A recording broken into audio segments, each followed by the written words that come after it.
Taliban fighters are now patrolling the streets of Kabul after capturing the capital on Sunday. The group says the war in Afghanistan is over and a new government will be announced soon. But hundreds of Afghans stormed Kabul's airport trying to leave the country.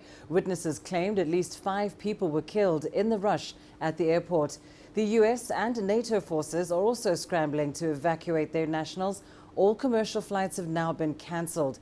US President Joe Biden has stood by his decision to withdraw from the conflict. British officials also say they will not send troops back to Afghanistan.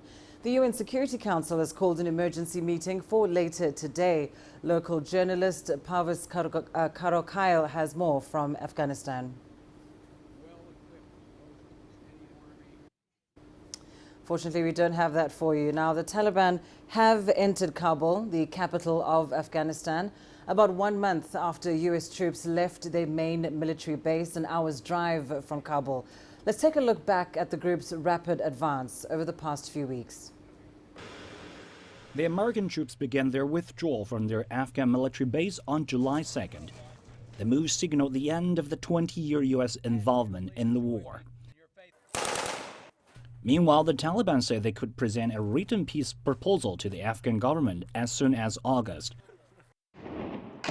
Within the 3 weeks, the U.S. military said the Taliban fighters had gained control of about half of the country's districts. Their forces will continue to flow over Though the Pentagon vowed to continue support to Afghan troops in the coming weeks to counter Taliban attacks, the Islamist group expanded its reach in August. On August 6th, the Taliban seized southern Zalanj, the first provincial capital.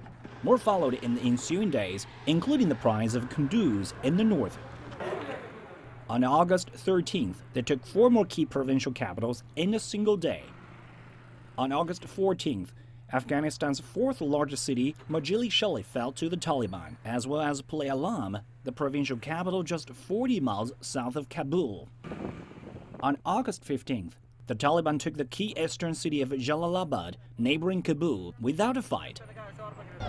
And massive evacuation took place in Kabul. President Ashraf Ghani and foreign diplomats were among those fleeing. The new chapter for the Taliban began as one of its most senior officials declared in Kabul their swift victory over the Afghan government.